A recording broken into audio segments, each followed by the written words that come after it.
आज चतुर्थ दिन में धूमधाम रे पालित आंचलिक स्तरीय कृषि जंत्रपाति मेला गजपति जिला पालाखुंडी स्थित गजपति स्टेडियम ठारे आज बहु आडंबर सह चतुर्थ दिन में पालित आंचलिक स्तरीय कृषि जंत्रपाति मेला। यह मेला चलित मास जनवरी 6 तारिख ठार 10 तारिख जाए चलवाक बेले आज चतुर्थ दिन में पहुंची सारी। यही अवसर में जिलापाल अक्षय सुनील अग्रवाल सभापतित्व में मुख्य अतिथि भाव जिला परिषद अध्यक्ष जी तिरुपति राव, जिला परिषद भारप्राप्त उन्नयन अधिकारी पृथ्वीराज मंडल, सम्मानित अतिथि भाव जिला परिषद सभ्य एस बालराजू, जिला मुख्य कृषि अधिकारी एम प्रकाश राव प्रमुख मंचस्थ थे। अतिथि माने प्रथमे जगन्नाथ विग्रह ठारे प्रदीप प्रज्वलन एवं वृक्षरे जलदान करी कार्यक्रम शुभारंभ करथिले।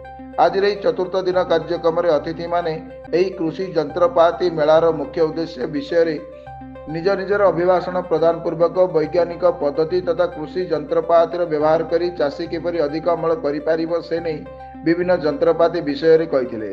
कृषि क्षेत्र में यही आधुनिक जंत्र गुड़िकर व्यवहार करने सरकार पक्षर सब्सिडी रही बेले विभिन्न संस्था पक्षर बहु प्रकार चाष काम व्यवहृत जंत्रपाति गुड़िकर प्रदर्शन करा जायछि।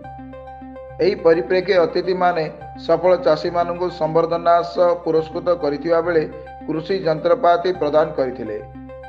एही कार्यक्रम को बहु चाषी एवं कृषि क्षेत्र में अध्ययनरत विद्यार्थी माने उपस्थित रही कार्यक्रम को उपभोग करथिले।